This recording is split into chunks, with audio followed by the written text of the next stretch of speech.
Europe 1 matin, Bruce Toussaint.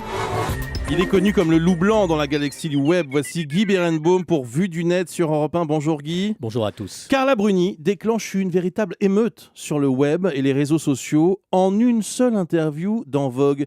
Qu'est-ce qu'elle a dit précisément ? Dans ma génération, on n'a pas besoin d'être féministe. Il y a des pionnières qui ont ouvert la brèche. Je ne suis pas du tout militante féministe. En revanche, je suis bourgeoise. Ces 4 phrases ont provoqué l'emballement, notamment une tribune sur Libération.fr de Claire Sercombe et Magali Dehaas de l'association Oser le féminisme. Il y a aussi la ministre Najat Vallaud-Belkacem qui a réagi sur le Lab d'Europe 1. Il y a des billets de blog, Marie Donzel sur France-TV-Info.fr. Carla Bruni-Sarkozy n'a pas vraiment besoin du féminisme. Tant mieux pour elle. Ou Dom Bochel-Guégan sur le Plus du Nouvel Obs. Chère Carla Bruni, notre génération a encore besoin du féminisme et bien sûr, Bruce, des centaines de réactions sur Twitter. Alors, que disent les internautes ? Qu'est-ce qu'ils écrivent à la femme de l'ex-président ? À la demande d'Oser le féminisme, leurs tweets contiennent tous le mot-clé « Chère Carla Bruni ». L'article de René Greuzard sur Rue 89 Twitter explique le féminisme à Carla Bruni les recense. On y croise Corinne Lepage, la députée européenne, ancienne ministre, tweet « Tant qu'il n'y aura pas de femmes à la Banque Centrale Européenne, on aura besoin de féminisme ». D'autres, comme Linda Ramoul, évoquent les différences salariales. Chère Carla Bruni, ma génération a besoin de féminisme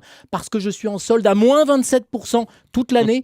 La sénatrice socialiste Laurence Rossignol explique « Tant qu'on me demandera si je suis l'assistante du sénateur, la génération suivante aura besoin de féminisme. » Et que répondre à Jade féministe ? Chère Carla Bruni, on aura besoin du féminisme tant que des filles ne seront pas crues quand elles viennent porter plainte pour viol, surtout après le manifeste des 313 femmes violées à la une du Nouvel Obs. D'ailleurs, Clémentine Autain qui portait ce manifeste tacle Carla Bruni en 2 tweets. Nous, on n'a pas besoin de Carla Bruni. Et Carla Bruni, au revoir. Bon, il n'y a personne pour défendre Carla Bruni ? Le journaliste Claude Askolovitch trouve la vague Chère Carla Bruni ridicule, kitschissime. La journaliste Perrine Stenger, elle, est aussi énervée parce qu'elle appelle la pensée unique. Alors finalement, hier soir, devant l'ampleur prise par la tweet polémique, Carla Bruni elle-même est descendue dans l'arène sur le site elle.fr. Elle revient sur ses propos, comprenant qu'elle a choqué. Je cite, « Cette phrase est très maladroite et traduit mal ma pensée. Elle aurait dû être rédigée ainsi. Je n'ai personnellement jamais ressenti le besoin d'être activiste féministe. » Une fois de plus, Bruce, des réactions sur l'internet et les réseaux sociaux